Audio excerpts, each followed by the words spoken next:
Donc ici, l'objectif, c'est une présentation rapide de toutes les options qui sont proposées dans Dosimac GX. Hein, donc que vous retrouvez sous ce bouton actif. Voilà, alors je vais essayer de les faire rapidement dans l'ordre d'apparition. Hein, donc tout d'abord, la possibilité de créer un matériau composé. Voilà, donc vous pouvez faire, si vous voulez, bon, le verre existe déjà, mais par exemple du verre, hein, vous lui donnez le nom que vous voulez. Important, c'est la masse volumique. Hein. 2,35 pour le verre, ça tient la route. Et puis c'est du SiO2, donc un silicium et deux oxygènes. Vous pouvez rajouter du plomb, faire du verre au plomb, ou tout matériau que vous souhaitez, avec tous les éléments que vous souhaitez, avec leur coefficient stoichiométrique, tout simplement. Donc là, lorsque vous l'enregistrez, lorsque vous enregistrez ce matériau, il est donc enregistré dans un fichier. Attention, lorsque vous quitterez Excel sous cette forme-là, le fichier ne va pas garder mémoire de cette modification. Donc pour garder, si vous rentrez plusieurs matériaux différents, vous pouvez les rentrer sous une même option dans des fichiers non cryptés et donc qui sont enregistrables et utiliser la fonction importer. D'accord. Une indication, vous avez ici de la même façon pour l'option spectre gamma la possibilité de les préenregistrer. Il faut ouvrir la base de données externe, jouer l'option enregistrer puis fermer le fichier en l'enregistrant et ensuite ouvrir Dosimac GX. D'accord. La deuxième option, donc spectre gamma, donc vous cliquez ici, vous avez un nouveau radionucléide et donc vous pouvez rentrer ce que vous voulez, du bismuth. Alors si vous rentrez, par exemple, puisque je suis sur le bismuth, hein, si vous rentrez le bismuth, du bismuth et que vous rentrez 214, il existe déjà, donc il va se fusionner avec la base de données existante. Mais vous pouvez rentrer par exemple du bismuth 214 avec une table réduite et donc là vous l'appelez petit a et donc vous aurez le bismuth 214 et le bismuth 214 petit a. Donc là vous rentrez je vais rentrer des valeurs qui n'ont aucun sens, hein, vous rentrez des énergies, 100 keV avec une intensité de 25%, etc., etc. Donc vous pouvez rentrer dans un premier temps de 1 à 5 raies. À 5 raies. Si vous voulez rentrer en radionucléaire avec plus de 5 raies, ce qui n'est pas forcément intéressant parce qu'il est bon de condenser les spectres, hein, eh bien vous pouvez, en rentrant le même nom, rentrer autant de raies que vous voulez, elles vont se collationner. D'accord. Donc, voilà. Donc là, de la même façon, vous pouvez enregistrer. Et c'est ce nouveau matériau que vous avez rentré et ce nouveau radionucléide, vous les retrouverez en fin de liste des matériaux et des radionucléides. D'accord. Sauf si vous lui avez donné un nom déjà existant dans la liste, vous le retrouverez, le bismuth 214A va se retrouver dans la liste du bismuth. Donc, voilà. Ça, c'était la deuxième option. Option rayonnement de freinage, alors là, c'est une option qui est quand même assez intéressante. Hein. Ici, l'objectif de cette option, c'est de prendre en considération l'émission bêta, par exemple, tiens, le fluor 18 ou tout autre, hein, enfin, peu importe. Hein. Vous prenez le fluor 18 qui est un émetteur bêta plus, d'accord. Alors plutôt que le fluor 18, allez, prenons plutôt quelque chose de plus significatif, hein, voilà, l'yttrium 90. Voilà, vous prenez de l'yttrium 90, hein, c'est plus intéressant comme exemple, c'est un Q bêta moins beaucoup plus élevé, hein, de l'ordre de 2,2 MeV. Vous rentrez une activité de votre émetteur bêta moins, 100 mégas, 100 mégabecquerel. Alors, quel est le modèle que l'on utilise? On considère une source bêta, bêta moins ou bêta plus, hein, selon les cas, avec les électrons de conversion. D'accord. On considère donc une source émetteur bêta ponctuel. Il faut rajouter ici un absorbant. Alors, quel que soit l'absorbant que vous choisirez, par exemple de l'eau, eh bien, on calcule dans un premier temps l'épaisseur minimale d'absorbant pour qu'aucun électron ne sorte. Hein. Donc, dans ce cas-là, effectivement, toute l'énergie des électrons est déposée dans l'absorbant. Hein, donc là, on ne parle pas ici de dose bêta, il n'y en aura pas.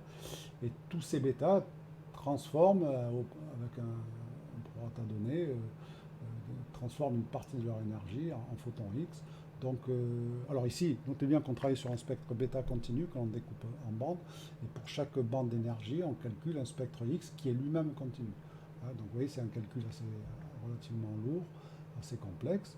Voilà, donc vous prenez un absorbant en eau avec, on va se contenter de l'épaisseur minimale. Vous rentrez ici une distance, on peut calculer à 1 mètre.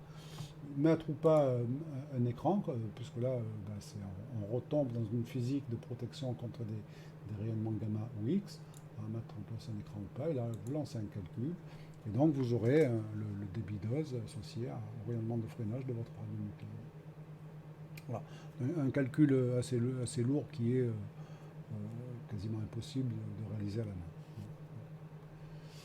Donc ça, c'était l'option rayonnement de freinage. Ensuite, vous avez l'option de build-up qui vous permet, alors bon, c'est vraiment, c'est moins opérationnel en soi, mais c'est quand même, cette histoire de build-up est un gros problème dans les calculs déterministes. Donc, vous rentrez par exemple le césium 137, 161 keV, vous prenez de l'eau, une épaisseur d'écran donnée, par exemple 1 mètre d'eau, et là ça vous permet d'avoir des informations intéressantes. D'abord la longueur de relaxation, le μx, le facteur de transmission, d'accord, exponentiellement μx, le build-up associé donc à cette énergie-là, 661 keV dans l'eau pour l'épaisseur donnée, ici un build-up de 18.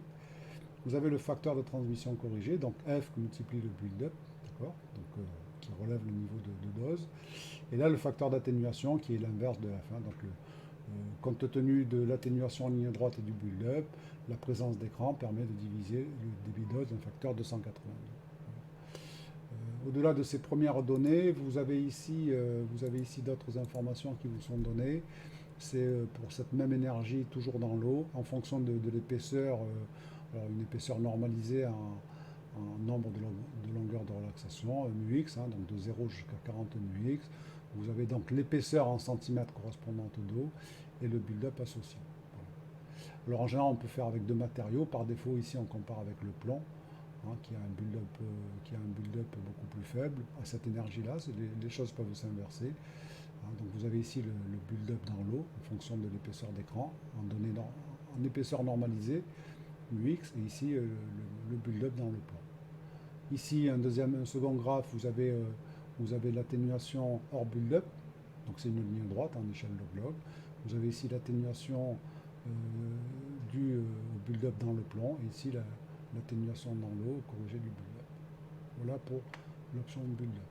Ensuite, vous avez une option beaucoup plus opérationnelle, X-écran, qui est assez intéressante, qui permet de calculer, attention, sur une énergie donnée, si on reprend le césium 137, 661 keV, vous rentrez à nouveau, par exemple, de l'eau, si vous voulez, bon, changer, et vous dites, voilà, quelle est l'épaisseur d'eau qui me permettra de diviser mon débit dose par un facteur, alors ça peut être un facteur 2, l'écran moitié, un facteur 10, l'écran dixième, ou le facteur que vous voulez, 125, et là, vous dites, voilà, pour diviser d'un facteur 125, parce que c'est votre objectif à tenir, voilà ce qu'il me faut comme épaisseur. Alors, vous avez deux types de calculs. Vous avez l'écran 125e hors build-up, mais vous voyez que dans l'eau, qui est un milieu diffusant, si on tient compte du build-up, en vérité, pour diviser par un facteur 125, eh bien, il faut 88 cm.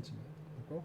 Cette deuxième valeur est obtenue ici par une méthode de solveur interne, puisque l'équation avec build-up n'est pas inversible, alors que celle-ci.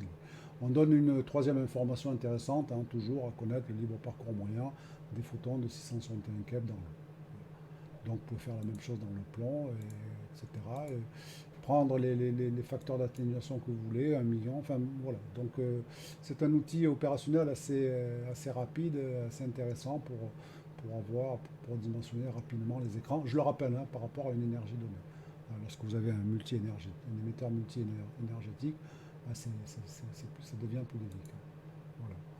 Une option opérationnelle, s'il en est, c'est l'option zonage, qui est assez simple. Donc on va prendre un radionucléide qu'on rencontre souvent en gamma graphite, iridium 192. On va prendre, je suis désolé, mais dans ce milieu-là, on parle encore en curie. On va prendre 80 curie. Le gamme 80, c'est 80 curie d'iridium 192. On valide. On peut rajouter des radionucléides, on va se contenter de l'iridium. Voilà, et là, vous pouvez faire un calcul de zonage qui est adapté au décret de 2018, d'accord, qui est donc des débits doses intégrés soit sur le mois, soit sur une heure, en fonction de la zone, et vous avez les distances, ici hors protection, à laquelle vous avez vos zones rouges jusqu'à la zone surveillée. Bien sûr, vous pouvez rajouter un écran, par exemple 10 cm de plomb. Et là, alors que la zone surveillée était à 376 mètres, avec 10 cm de plomb, votre zone surveillée, ben, elle est à 1,67 mètres seulement. Donc voilà pour cette option zonage. Vous avez, si l'on continue, vous avez l'option décroissance. D'accord. Alors dans l'option décroissance, il y a plusieurs types de calculs, hein. Donc vous avez d'abord le calcul élémentaire. Prenons un radionuclide à période courte, hein. On va prendre le fluor 18. Aussi, donc le fluor 18 avec une période de 1,8 heures. Alors le calcul des croissances, vous rentrez l'activité que vous voulez, mais vous pouvez rentrer une valeur unitaire 1 sur une durée de 3 heures, et vous avez ici alors attention, il faut bien rentrer l'unité pour la période, hein, ce sont des heures, hein, j'avais laissé des secondes, tac, voilà, donc vous avez le facteur de décroissance. Une autre relation intéressante ici, c'est la relation masse vers activité. D'accord. Donc si vous dites, si moi j'ai 1 mg de fluor 18, hein, ça paraît faible, 1 mg de fluor 18, quelle est l'activité correspondante? Eh bien, elle est cataclysmique. D'accord. Alors dans le calcul inverse, vous avez un calcul de recroissance, d'accord, exponentielle lambda t, mais vous avez la même relation masse vers activité inversée ici, qui est la relation activité vers masse, hein. Donc lorsque vous prenez par exemple l'utilisation du fluor 18 en tant que radiopharmaceutique, on peut injecter des activités jusqu'à 300 mégabecquerels, donc 300 E6, hein, et la masse correspondante en fluor 18, c'est 8, 10 moins 11 grammes, hein. Donc vous voyez qu'en termes de quantité pondérale, c'est vraiment faible. Et puis vous avez l'option intégration en débit dose en décroissance. Alors cette option-là, vous la retrouvez sur des IMEX B. Par exemple, pour notre fluor 18, si vous avez fait un calcul de débit dose avec une activité donnée à l'instant 0 et que vous trouviez par exemple 10 microsieverts par heure, 10 sieverts par heure, ce que vous voulez, hein, peu importe l'unité, c'est une dose par heure, et que vous intégriez ce débit dose sur 10 heures, donc pendant 10 heures on a une baisse de l'activité de la source, eh bien on ne va pas trouver 10 fois 10. Hein. Voilà, donc le calcul intégré nous donne 25,8 au lieu de ça. C'est un calcul d'intégration de dose sur un radionuclide qui décroît. Voilà. Donc l'essentiel pour cette option de décroissance, une option intéressante, hein, qui peut vous servir dans certains cas un petit peu délicats lorsque vous avez des mélanges. Hein, par exemple, si on vous donne, très souvent, on vous donne des proportions massiques, d'accord. Par exemple, on va vous donner de l'uranium 238, on va vous dire l'uranium 238 dans un spectre isotopique, on l'a pour, en masse, c'est 97%, d'accord. Et puis vous dites j'ai aussi de l'uranium 235, donc on reste sur, là le choix initial disparaît, hein, on est parti sur une fraction de mélange initialement massique. Vous dites j'ai aussi de l'uranium 235 à raison, alors on va fermer le spectre, hein, on avait 97%, on va rentrer maintenant 3%. Voilà, donc là on va fermer le spectre, hein, les pourcentages restants sont ici. On ferme donc le spectre, et donc vous retrouvez ici, hein, vous obtenez ici les pourcentages, un petit peu zoomé, hein, les mélanges. Alors en masse, c'est les valeurs que l'on a rentrées, et vous retrouvez ici les fractions de mélange en activité et ici en isotopie. Donc ça marche dans tous les sens. Vous pouvez partir de fractions de mélange en activité pour avoir les proportions massiques, etc. Bon, un petit utilitaire de conversion des fractions de mélange qui est intéressant d'avoir. Donc voici pour les options essentielles, hein, je vais arrêter là. Voilà, hein, donc les deux options restantes. Si, bon, allez, on va continuer. Multi-écran, c'est une option qui existe dans les boîtes de dialogue visuel, hein, vous l'aurez constater. Là, une dernière option que l'on retrouve au passage dans le Serious Game, c'est la dangerosité des sources. C'est lié à un document AIEA, hein, c'est la catégorisation des sources selon l'AIEA. Donc si vous prenez par exemple du Cobalt 60 et que vous preniez, par exemple 10 Tbq, eh bien on vous dit que 10 Tbq c'est une source très dangereuse, catégorie 2. Si vous prenez 1000 Tbq, ça commence à faire vraiment beaucoup. Là c'est une source extrêmement dangereuse. Sous-entendu, ça c'est une source qui peut tuer hors protection en quelques minutes. Voilà pour terminer l'ensemble de ces options, hein, donc, qui sont assez riches sur des images. Merci.